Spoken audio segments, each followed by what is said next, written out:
بالله من الشیطان الرجیم بسم الله الرحمن الرحیم. د زړه د تله ټولو ته سلامونه وایم. السلام علیکم ورحمت الله وبرکاتو. ملګرو، د تکنیکي ستونزې د وجې دوه درې ځله دغه ویډیو کټ شوله، بخښنه. د څه وخت زه نه وم دلته، زه تللی وم د پښتونخوا وطن وزیرستان سیمې ته.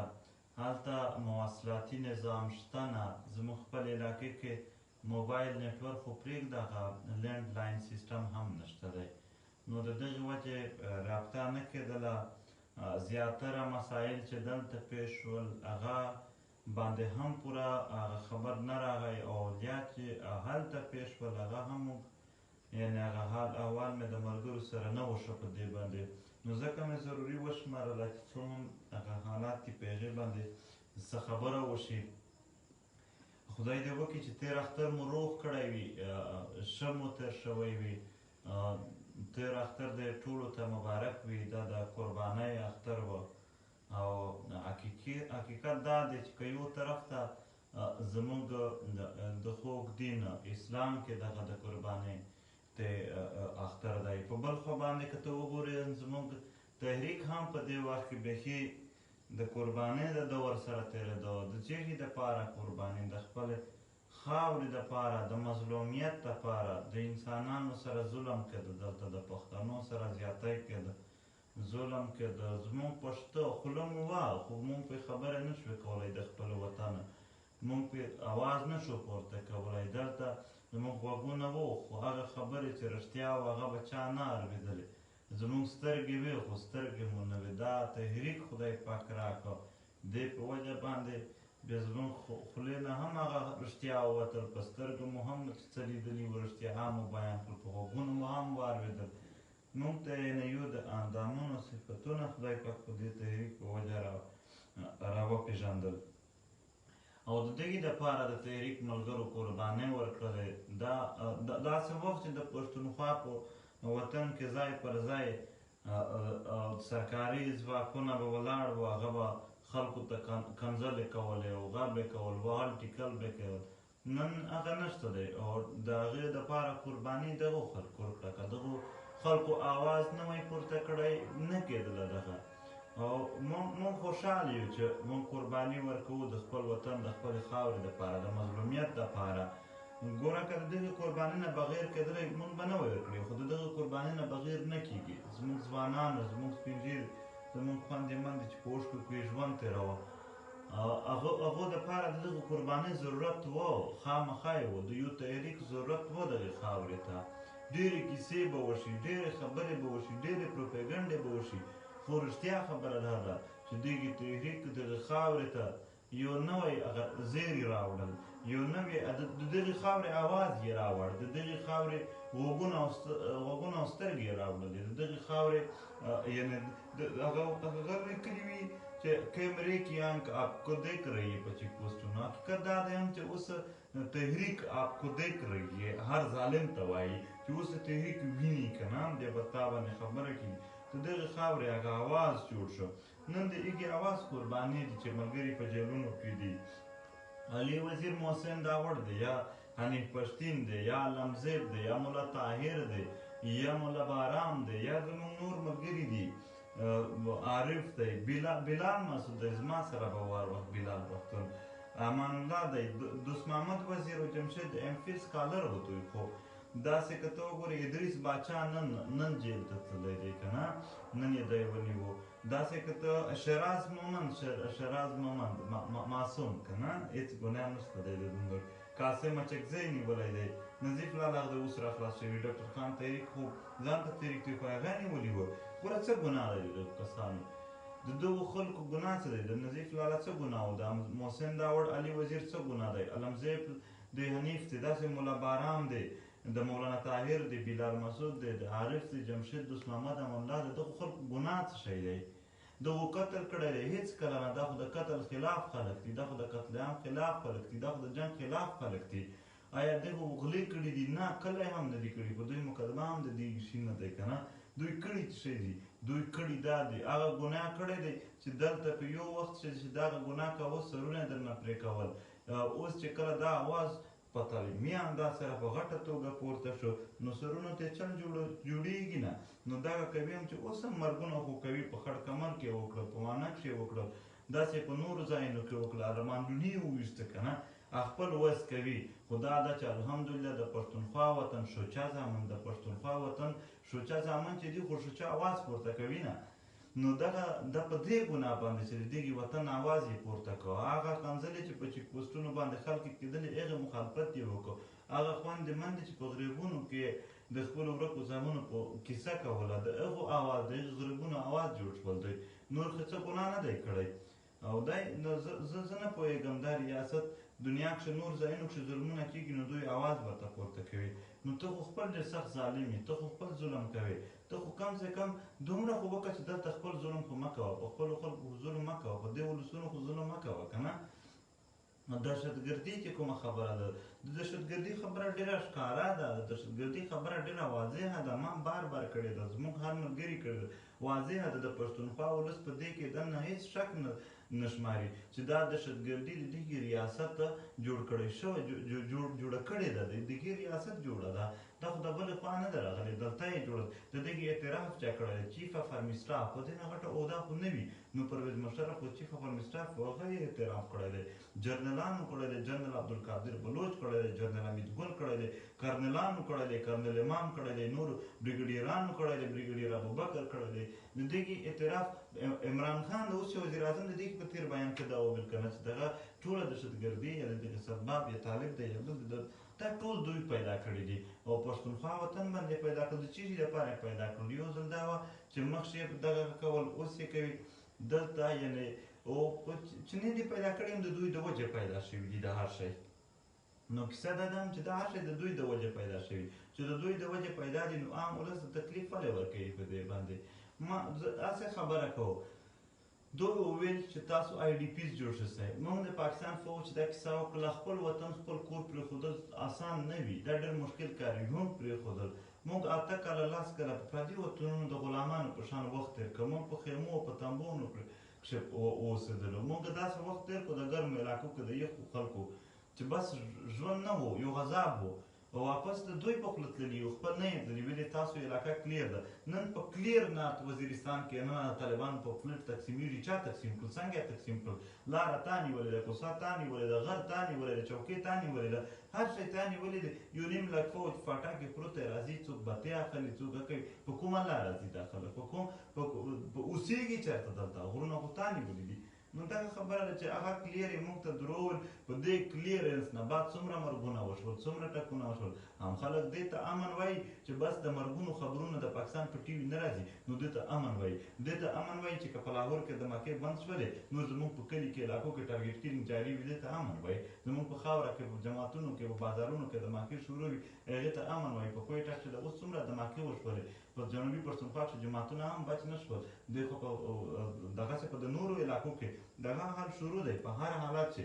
نو که چېرې دا امن وي چې صرف په پنجاب کې هلته د ماکان نه کېږي، دې ته څوک امن وایي، ټیک ده تاسو ورته وایي، خو زموږ په خاوره باندې ټارګېټ کیلینګ هم موجود دی، زموږ په خاوره باندې د ماکې هم هر شی جاري دي که نه. نو دغې بدامنۍ پر خلاف باندې د دې خلاف چې کوم اواز و، بس د دغې ځوانانو پورته کړو. نن نور تحریک ته د څه شي سزا میلاویږي؟ دا تحریک چې نن د دغو خلکو جاسوسي چاپلوسي شروع کړي، بیا به څه نه ورته وایي؟ خو ځکه ورته وایي چې دا کار نه کوي، د دوی دا کار نه کوي، دوی رښتونی اواز راپورته کوي. همدوی څه کوي؟ د کشمیر د خلکو سره زما همدردي ده، د برما د خلکو سره زما همدردي ده، د فلسطین د خلکو سره زما همدردي ده. دوی سره څومره ظلمونه کېږي، موږ ته دوی مخالفت کوو، د هغو ظالمانو مخالفت کوو. دوی سره څومره ظلم کېږي، په هغو ظلمونو مو زړه بدی، او چې څوک یې کوي هم د هغې مخالف وي، هغې سره هېڅ همدردي نه لرو. آیا چې کوم خلک د کشمیر ظلم یعنې غندنه کوي، د نور چې یادوم، آیا هغه د پښتونخوا باندې چې کوم ظلمونه شوي هغې هم غندنه کوي؟ نه، دوی هېڅکله هم نه کوي. دوی په دې شي باندې نه دي. دا ما ته په نن چا ویل که نه چې چېرته یو ښځه دا مذهبي بې حرمتي یې کړې ده، د اسلام بې حرمتي یې کړې ده که نه. ما ورته موږ قرآنت پرې وایو چې څوک هم د مذهب بې حرمتي کوي، ولې کوي؟ مذهب د ده سره څه کړي چې د مذهب هغه کوي؟ څوک چې مذهب غلط استعمالوي، خو هغه ته ووایه، ټول مذهب ته ولې وایه که نه؟ موږ خو لعنت پرې وایو په داسې خلکو، موږ خو مخالف یو نو مذهب خو ډېر محترم دی، هغه خو ډېر لوی دی، نو هغه کښې به څنګه نو دغه موږ خو د جاني خیل شه هم چې د قرآن شریف بې حرمتي شوې وه د هغې هم لعنت وایو، په د بل یې وایو دا بله چې کومه ښځه ده هماغه خلک چې په هغې وایي په بل یې نه وایي هغه څومره ایمان دی، نیم ایماني دی، نو په نیم ایمان باندې څه کوي؟ خبره دا هم چې دوی دلته د ظلم چې په بل ځای کېږي نو هغه وایي چې د هغې مخالف یو، خو چې دلته خپل کېږي د هغې په حق کې دي، نه ظلم چې چېرته وي هم مخالف غلطه چې چېرته کېږي هم مخالفت به کوو، داسې نه چې دلته وي هم بیا مخالفت نه کوو، چې بل ځای وي هم بیا مخالفت کوو، چې د دوی په باونډریز چې دوی خپل کوي د هغې په خلاف کې بس خبره هم نه کوي. نو دغه خبرې دي چې دا څومره هم زموږ ملګري نیول شوي دي، څومره هم دغه کوي. زه په د اوس حالات کې تللی وم ساوت وزیرستان د خپلو علاقو کښې په خپل کلي علاقو ګرځېدلي په هغې باندې هم دوی اف آی آر کړی دي. خو حیران دې ته یم چې تېر کال چې زه ګرځېدلی وم نو په هغې کې دننه دا چې کومه دهشتګردي ورتي ناره ده دغه ډېره زیاته ځوانانو وهله، نو بیا دوی اف آی آر نه دي پرې کټ کړي، نه یې داسې څه بد ویلي. دې ځل دا هم وه چې دغه ناره یې نه وویله چې د مبارکي دي ښه سره به مبارکي وکړو، بیا یې هم په مبارکي باندې هم اف آی آر کټ کړل. ناره نه واده کې دا مطلب دی چې مطلب تاسو ته خوند کوي د ناره چې دغه هم وایي. باقي پاتې شوله موږ ته یې ویلي وو چې مرجر وشي بیا به ترقي درکوو، دوی ترقي نه ده راکړې، صرف یې تاڼه راوړې ده دفع 144 چې یو ځل فاټا ته تاڼه راغلې ده دفع 144 ته 10 ورځې صرف هغه د چې کوم د هغه وله هغه وه الیکشن والا د صوبایي بس په هغې کې هغه 10 ورځې یې کړلې، نور دفع 144 دفع 144 په هغه کښې مخصوص ده چې کوم د دوی خلک وي هغه به اکټیویټیز کوي، هغې لپاره هېڅ دفع 144 نشته دی. خو که داسې خلک وو چې دلته یې رښتیا ویلل، دلته خو دوی بند کړي وي، دوی میډیا بند کړې وه، دوی اواز بند کړی وه، دوی رښتیا بند کړي وي، هر شی بند کړي وي. ولې بند کړي وي؟ چې بیا خو چې دوی کوم ګیم دی هغه یې خرابېږي. هغه پي ټي ایم بیا راچت او روغه کیسه یې وکړه، رښتیا وویل. نو دوی اوس په دې طریقه باندې یعنې تاڼه د نور هېڅ شي لپاره هم نه جوړ کړی، صفا خبره د دېګې لپاره جوړ کړی دی څنګه پي ټي ایم پې کنټرول کړو. او باقي دلته پولیس که چیرې ځان ته خپله اداره وي خو ځان ته د خپلې فیصله کوي، که چېرته دا د فوج اداره وي د ملک نه وي یعنې ملک ټول د فوج وي بیا دغې خلکو ته ووایه دغې پاکستان چې نور ولسونه دي هغې ته ووایه چې دوی کومه لوبه کوي، کوم چلند یې شروع کړی دی چې دوی هر شی خپل نیولي دي، نن ټولې ادارې هسې هم نیولي دي، خو دوی خو هلته راځي هم اف آی آرونه څه دي چې څومره پي ټي ایم شوي د سره لیکلي دوی نه دي. خو زه حیران دغو ایس ایچ اوګانو ته یم چې دوی په نام باندې دا شیان کېږي او دوی بیا هم هغه کوي چې څه ورته د فوج د طرفه خپله اداره پرې خبره هم نه وي، بس فوج ورته وایي چې دا کوه، هغه خپل منمان یې کړو، هغه خو ظلمونه وکړل، هغې قبرونه وکړل. آیا پولیس هم ورسره شاملېږي په دې کښې؟ پولیس خو خپل مظلوم و، آیا پولیس ولې په دې لوبه کښې ورسره ملوي؟ بس چې کوم ایس ایچ اوګان دغه اف آی آرونه کوي هم ټیک ده کوه یې هم، خو دا ظلم به مونږ ته یاد وي، دا جبر به مونږ ته یاد وي، د یو هغه ایس ایچ او نام هم په ولکه زمونږ نه هېر شي چې دوی زمونږ په ملګرو ته خامخا مشکلات جوړوي، خامخا ګواښ جوړوي. نه خو مونږ مړي کړي، نه مو غلي کړي، نه مو بل جرم کړی دی، څه مو کړي دي په خپله خاوره عیده مبارکي هم ته جرم ښکاري، په خپله خاوره کښې جلسه کول جلوس کول دا هم ته جرم ښکاري. او جلسه جلوس خو دلته هر چا کړي دي، په هغې مو اف آی آر کړي دي که صرف یې په مونږ کوئ.